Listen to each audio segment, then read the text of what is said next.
Yeah. So strategy, I kind of roll my eyes a little bit. I know that sounds terrible because of course you need a strategy. Like, sure, you Right. have to know Yeah. where you're going, but then stop Right. it. Like this, you can find any strategy you want anywhere in the world all the time in what I call our phones, our weapon of mass distraction, right? You can find any strategy you want on YouTube within 10 seconds, right? The Right. Right. strategy is not the issue. Right. And we know this, right? Like how many times have you bought a course or hired a coach or done a thing, right? And it quote unquote didn't work. It's because it doesn't matter what you're doing. It matters what your energy's like while you're doing it. So it is 20% strategy and it's 80% mindset. And the mindset comes completely from your ability to hold more, right? So it Right. goes right back to that first conversation of like, you can try any strategy you want. The Yeah. strategy doesn't even matter. Like you could Yeah. choose any Yeah. one of them. It's like choosing any Yeah. diet. They all quote unquote work if you use Hmm. them. But Hmm. if you're going at it like, oh my God, I'm so terrible. I'm so ugly. I'm so fat. I can't believe I did. It's not going to work. Right. You Right. can't, you It's the give up energy your we're willpower. walking in is not, that's just such a heavy energy that we're walking through that we're not able to really, be that fullness of ourselves. Yep. And so it doesn't matter what you're doing. It's not going to Yeah. work Yeah. because the energy behind it is pulling you back and pulling you down. Hmm. And that just doesn't work. Hello, my extraordinary women friends. We are continuing our conversation around the great recalibration, what it means to realign, how we lead, how we build, and how we grow in a world that is shifting in very real ways. And as I've been in conversation with women entrepreneurs this year, one thing has become very clear. Women know how to create success. They know how to build, how to grow, how to generate results. And what I'm seeing now is a deeper question beginning to emerge. How do we hold that success in a way that feels sustainable, in a way that supports who we are becoming, and in a way that allows us to continue to grow without disconnecting from ourselves? That's where today's conversation lives. I'm joined by Sarah Walton, a business strategist and receiving expert who has spent nearly 2 decades helping women recalibrate their relationships with money, power, and visibility. Sarah brings a clear and honest perspective to something many women experience but don't always name. It's not the strategy that breaks down, it's the capacity to hold the level of success being created. In this conversation, we explore what happens after success, the patterns that show up beneath the surface, and what it takes to build from a place of power, self-trust, and sustainability in this new season of leadership. If you've been feeling the edge of your next level and you sense that it's asking something different of you, this conversation will meet you there. Let's meet Sarah Walton. Well, welcome to Extraordinary Women Radio, Sarah. It's great to have you here today. Oh my gosh. I'm so excited. So happy Yeah. to be here.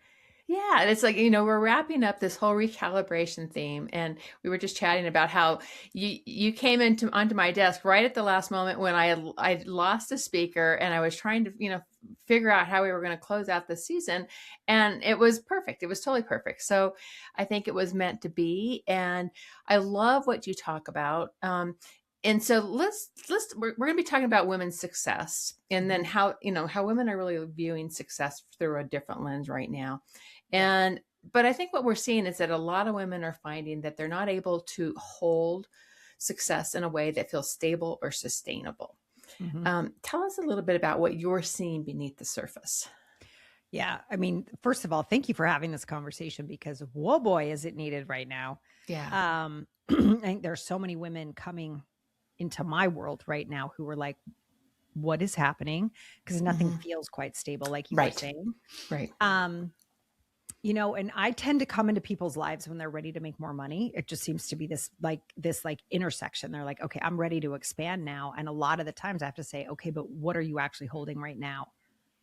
And Hmm. so often it's some form of resentment or some form of over delivering on the unpaid emotional labor that it takes to be a Hmm. woman a lot of the time, right? Hmm. And Hmm. so we have to kind of look at how to let that go first. The weight of that, the Yep. heaviness of that. They're just Hmm. holding it, right? So it's like Right. they're like, I want more. And I'm like, your arms are full. It's like, well, we got to set a couple things down in order to make room for more. Right. And I have been seeing that conversation. I don't want to say quite at a fever pitch, but close. It has Yeah. become like, what is going on with me? I'm Yeah. exhausted. I'm so tired. This is weird. Like, I've never hit it like this before. I've never hit this level before. Like, what is going on? And it is, I think kind of an uncovering of how much we hold Right. constantly and we Right. don't even notice anymore because we Yeah. can.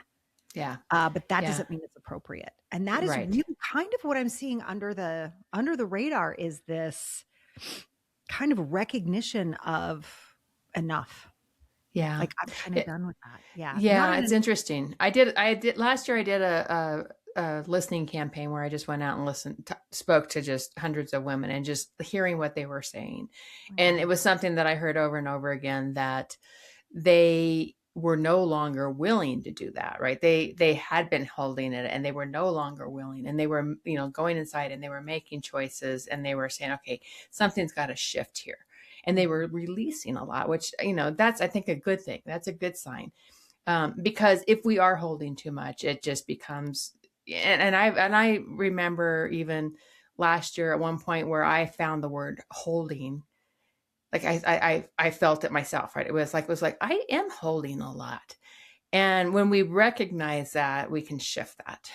Yes. Yes. And I think the most important ingredient in that shifting is forgiveness. And that is Yeah. forgiveness of, for whomever, right? Whomever Right. you're carrying all that extra stuff for, Mm-hmm. but also to ourselves. And Yeah. this is where I see the majority of the work happening when women start to like kind of pop and they're like, oh my gosh, I didn't know it could be this good. It Yeah. gets like that when the work is done on forgiving ourselves for allowing it to go on this long.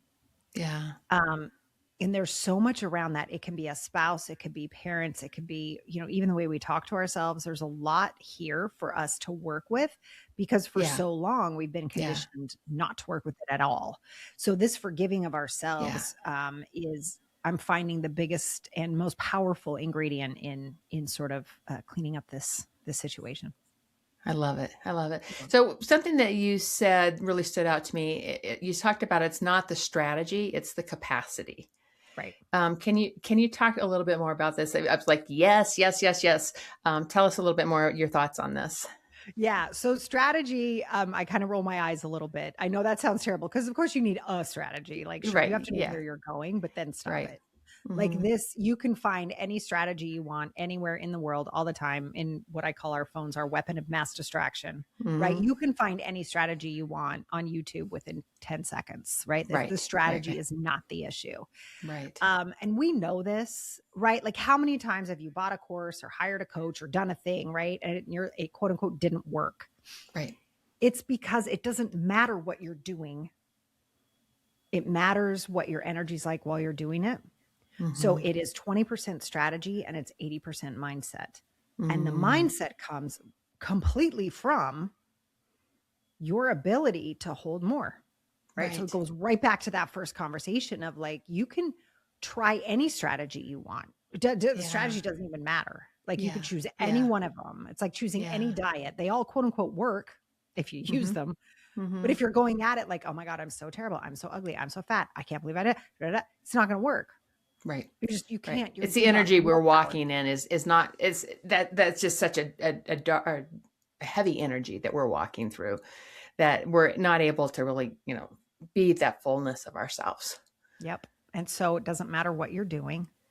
It's not going to Yeah. work Yeah. because the energy behind it is pulling you back and pulling you down. Mm-hmm.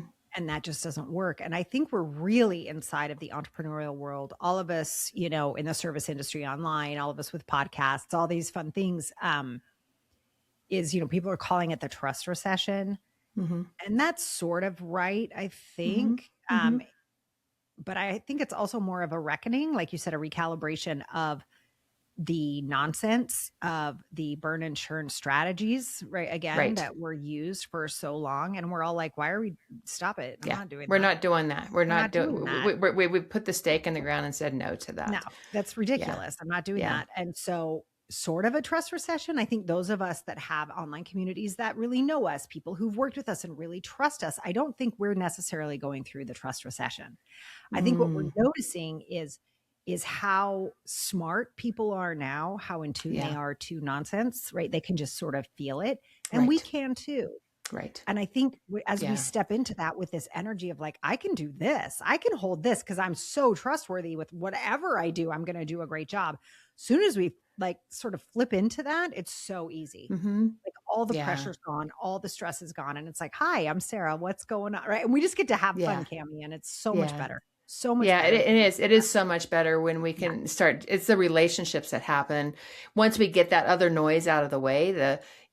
All of the shoulds and all of the processes that people are sending us to do, right? Saying, Yeah. go do this, go do that, go do that.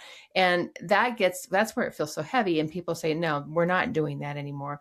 I'm going to build my business my way, but I've got to take care of myself first. And that's where the capacity really comes into it, is that we can show up in our full light when we are fully capacitated. That's right. Yeah. That's right. Yeah. And I think Yeah. too, we tend to forget, just a little caveat to that, is we tend to forget we have Yeah. these gorgeous bodies of ours, these beautiful bodies we Yeah. have that tell us exactly whether or not we're on track. Totally. We know. That's so true. Do you know what I mean? Like your body's like, I feel like I'm Absolutely. gonna throw up, right? And we're like, it's Yeah. fine. Yeah. I'll Yeah. just keep doing it. It's like, no. When it's a Yeah. joy, when you're like, oh my God, I get to deck. I can't believe this is our job. Like you and I get to stand Yeah. here and talk about that. Like, oh, could it get any better, right? When Yeah. you're in that space, you know you're on task. You know that you're doing what you were put here to do. And thank heaven we're all put here to do different things. Right. That Right. no two people, you shouldn't be using anybody else's strategy. Like, what is Yeah. that about? Like, Yeah. what? I mean, if we all did that and we all decided to become heart surgeons, who do we call when the house is on fire? Right. Like, we're all supposed to be here doing our different jobs. And if you like, oh, well, I'm supposed to do the subscribe, you lose that. We lose that. Humanity Right. loses that. And I think it's important to listen to our bodies and let them sort of guide us, not sort of guide us, and giving us feedback on whether or not we're on task. And that's why the Yeah. strategy is just not the issue. Yeah. Another thing that you talked about that grabbed my attention was the launch, like the big milestone that happens. And then on the backside of that, the nervous system collapses, and it feels, the whole low energy comes alongside of that. So talk a little bit about what's happening with those big launches, with the big, something that has happened, like they've hit this big milestone, and then there's the lull that comes, that follows that. I wish they taught this in kindergarten. Can I be honest? But it's like this really weird human phenomenon where as soon as we hit a new level of success, the very next thing that happens, as much as like the sun comes up every morning, I can clock it.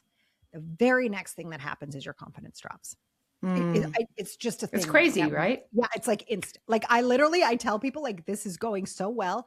I need you these 3 days when we're done. You're going to go do something amazing. Don't think about it at all. Because what happens is your confidence drops. I prepare them for that. They know it. Then they don't freak out, but then they also have something planned. Yeah. And part of this is that our beautiful nervous systems, these beautiful central nervous systems that we have not been able to keep up with the evolution that is actually around us. So while we've been evolving so fast, like if you think about how long it took our bodies to actually evolve to be able to handle a cut and not die, right? Like all these things our body's been doing, it took a really long time. And then all of a sudden, we have cars, we have shelter, we have money, we have like space, we're sleeping well. Like all of a sudden, all of the needs that we've had all these millions of years or whatever your belief system is, right? They're gone. Yeah. We don't worry about shelter. We don't worry about the next meal. We don't worry about the spiders. Sometimes we don't worry about the snakes. Like there's not this mortal peril danger all the time. Like it's just not there. Right. And so our nervous system hasn't caught up to that fact. It just doesn't get that yet. So anytime we've expanded into something new, it freaks out because it's sensing something new and it just knows new bad. Right. That's it. That's all that's happening. And once we kind of distill that down, it's so helpful. And this is why visualization, when it's done well, not like a cute meme on Instagram, but when it's actually, when you're watching yourself, right? When you can bring your body along with your mind and say, no, I do have $10 million in the bank. Nope, I did help 10,000 people last year. Whatever it is, your goal is, right? Everybody's got different ones, but you watch yourself participate in that. Then when it happens, the nervous system goes, oh, I know this. Yeah. Because the body doesn't know the difference. We all know this. We hear this all the time. When you're meditating, your body doesn't know if it's real or fake. That is so important. That's not cute. That's not like a trick to manifest, right? That is like biological. Yeah. The body has You're to shifting know. the body by being in that state. Yeah. And then when it Yeah. happens, it goes, yeah, we got this. Yeah. Instead of, what is this? Right. And you start freaking out. It's like, oh, yeah, it's Tuesday. This is what we do. We make Yeah. $10,000 on Tuesday. That's right. Yeah. And then Yeah. it's just part of what the body does. And then it's like, oh, sure, no problem. But if we can sort of practice that and really get into what that would feel like, who would we be? How would we dress? What would we eat? How would we carry ourselves in a room? You start bringing your body along with that. And then that collapse afterwards is very rarely, is it so bad? Interesting. Right? That's really interesting. I like it. And I so believe that, our body can give us so many messages, and it can be our guide, and we can treat our body in the same ways that help us move through different parts of our businesses and our lives. I mean, it's our bodies can be our guide so often. Yes. Yeah. If we use it well, constantly. Yeah. It knows way before we do. Yeah. Yeah. Tell us a little bit of your story. Tell us a little bit about how you found yourself in this body of work that you do. And, where were the moments where you had to learn these lessons yourself? Ooh, well, I'll be honest, it starts when I was 5. So hang on to your hats and glasses. But so it started when I was 5. I was watching The Nutcracker with my mom. And I was like, what is this beautiful thing happening on the screen? I had never seen dance before. I thought it was the most amazing thing ever. And so I really wanted to dance. This is what I wanted to do with my life. But we were quite poor. And so it's not like I got dance lessons or anything. But I learned how to dance by watching MTV. I watched Janet Jackson and Paula Abdul, and I just would like mimic everything they did. And in this little tiny town where I grew up in Utah, it was a really big deal to be part of the high school dance team. Like that was like, okay, you've made it. So I'd watched this team dance forever. I always wanted to be on it. And then it came time when I was about 16 to try out. I got to tell you, oh my gosh, Cammie, I practiced in my basement. I died. Like my knees were bruised, like everything hurt. I worked so hard to try out, and I got on the team, and I was so excited. And I lived in this tight knit community, and people were like bringing over roses and like, oh my God, congratulations. This is such a big deal. And I was elated until I got the letter that said how much this was going to cost. And it was like the jacket, the leotards, the shoes, the entrance fees for competitions, that sort of thing. And I'm sure you've had this experience where you like watch yourself go through something. You're like, well, that's happening. It's almost like, whoa, like my palms got sweaty, my mouth dried up, my stomach dropped to the floor. Like it was like, I was watching this dream evaporate because there was no way we could afford this. Because when I say we were poor, I mean, there were times we had like half a loaf of bread my mother had made from scratch and a jar of honey. Oh, wow. The end. Right. Like this was not funny. This was not like, oh, well, serious. We can sort of, no, there was no way. Yeah. And I think you can tell I have a little bit of energy. So I went and got a job at the mall. I was like, I'm going to do this. I'm going to figure this out. And for those of you listening and who are too young to remember malls, just think of Stranger Things. So like you go to the mall, and I was selling like these tchotchke things from a cart, right? But it was the 80s and people were buying tchotchkes. Things nobody needed, right? So I did this, and I got my first paycheck, and I was so stinking excited because it was enough to put the deposit down on the dance costumes. And I was like, I did it. But I was so young, I didn't have a bank account. Yeah. So we went to a grocery store where they used to have service desks where you could cash checks. And as we're walking into the grocery store, it's my mom and my younger half brother. It's just the 3 of us that live at home. And as we're walking in, my mom says, Sarah, the strawberries are on sale. Can we get some? So I'm thinking of the strawberries. I'm thinking of the costumes. I'm like, yes, we can do both. So I go to get the cash, and then I go to find them in the express checkout with the strawberries, but they're not there. And I'm looking up and down. I'm like, what? And finally I see them in line with a cart full of groceries. And it's a cart full of groceries I know my mom can't pay for. Oh. And I'm looking at it, and it's like my brother's favorite cereal and some milk, some bread and some lunch meats for his lunches, and strawberries. And I'm standing in this aisle, and I realize I can buy food for my family, or I can pay for something I've wanted since I was 5, but I can't do both. And so I carried that idea that I could not take care of both all the way through to adulthood. So it was a story you were carrying. Yeah. I was the first woman in my family to go to college. I graduated from UCLA. I moved to France for 2 years. And when I came back to the States, I moved to New York City. And by now I'm married. I have 2 kids. I have this amazing corner office, right? And this beautiful job.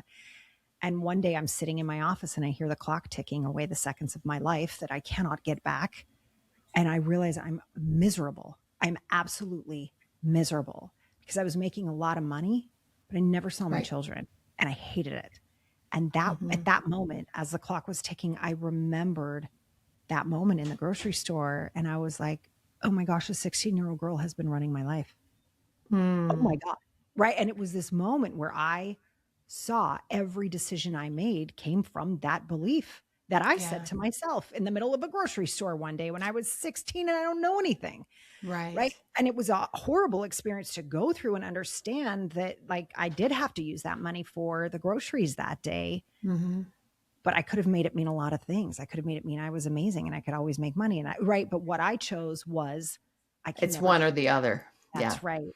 And Yeah. so in 2019, I've been doing this work now for 17 years. I quit my corporate job that day. That's when I did too. You did too? I And love that. yeah, so it's been I love that. 17. Is it was 2008? Is that when it was? Yes, 2009. Yep. Yeah. 2009. Yeah. Yeah. Love Yeah. it. So I left my corporate job in 2008 and started in 2009. So this is 17 years. Yeah. I love us. Yeah. Well, what I did at that time, it was 2019. I'd been running this business and I had a nudge, like an instinctive nudge, like to host an event in Salt Lake City. I was like, why? What? Right. So, but I do. So I host this event in Salt Lake City, which was cool because, like, I'd gone to UCLA. So my people from LA were coming in and people from the East Coast where I live now were coming in. It was really fun to bring my worlds together.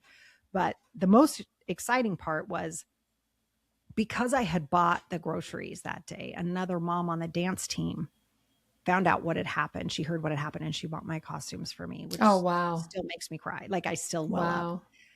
And the opening, the expansiveness of that happened, right? I mean, just it changed my life. Exactly. Changed my life.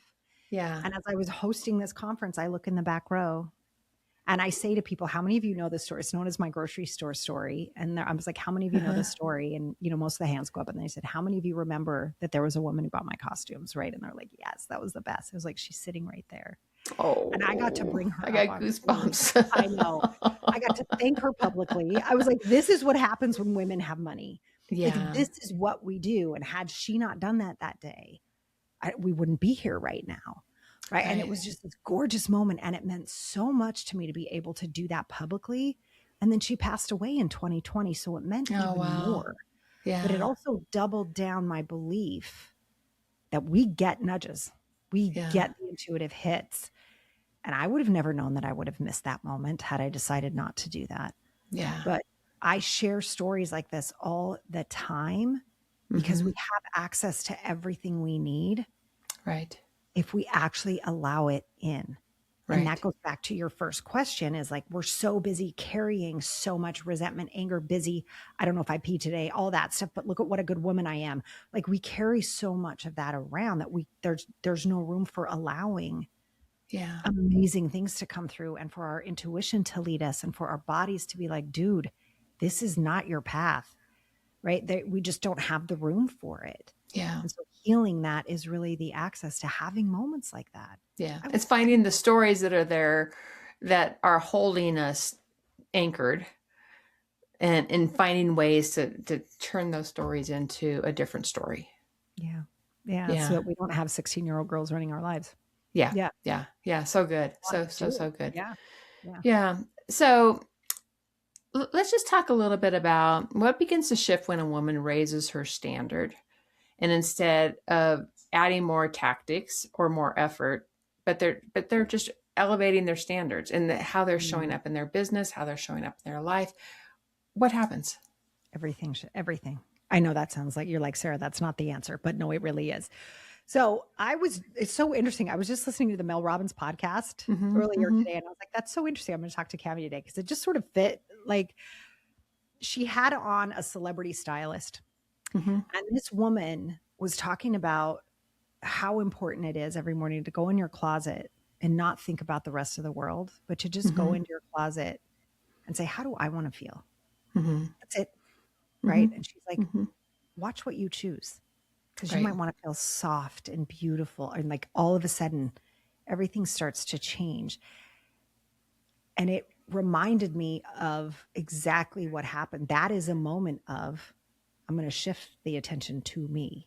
And it's never selfish. It's actually the most loving thing we can do, because there's so many people looking to the women who are leading, these extraordinary women out there.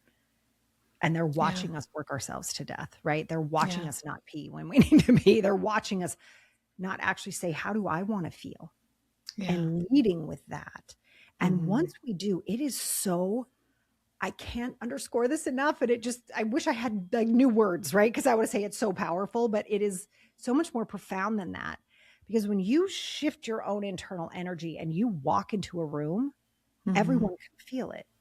Yeah. Because we're not really that separate. I always say, we have atoms and molecules make up cells, and cells make up organs, and the organs make up our body. And then we have it that it stops there. Does it? I don't know. Are we all part of the human collective? I don't know.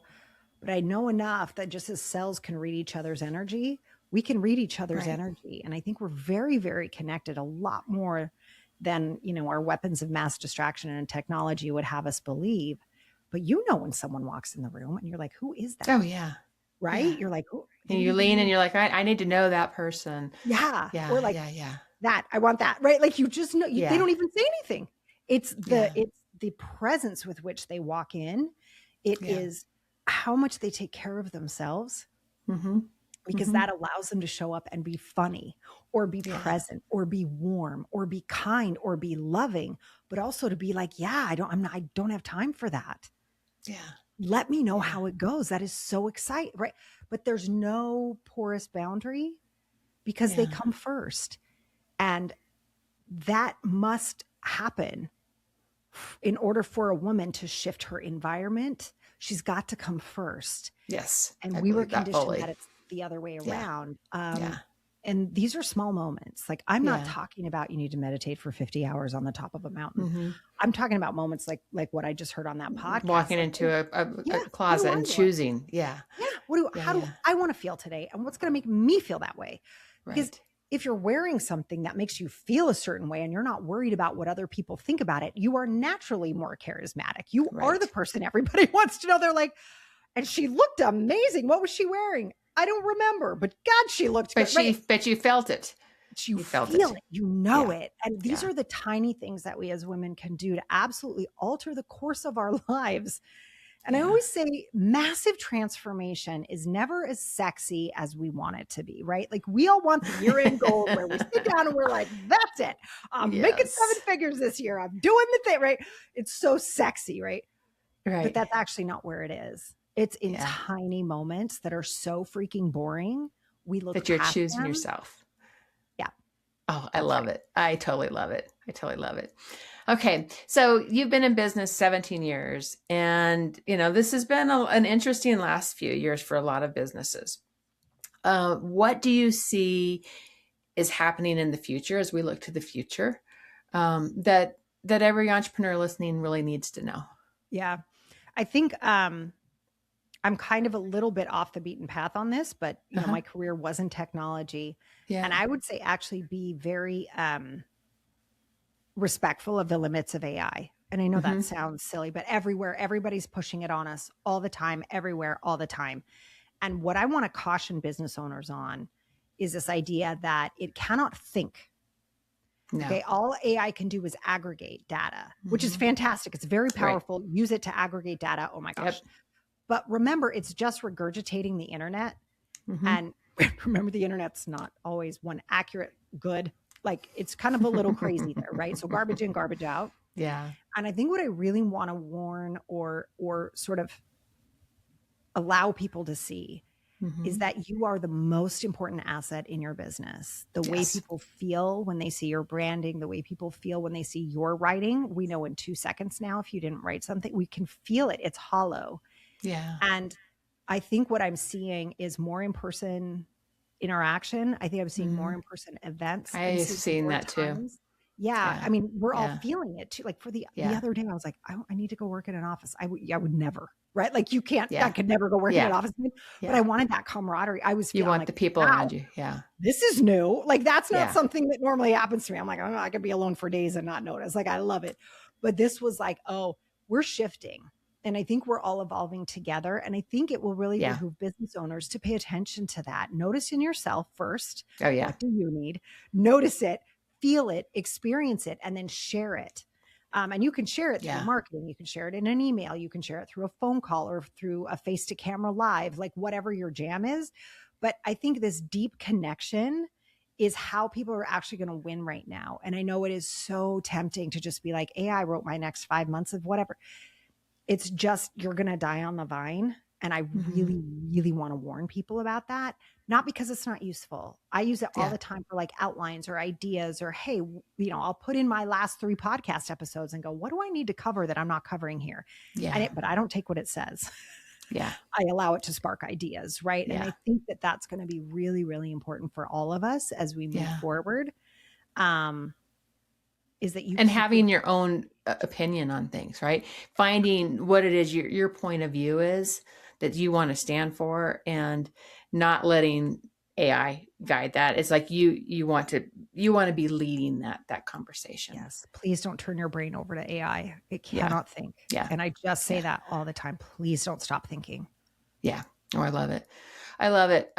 So where can people learn more about you and your work?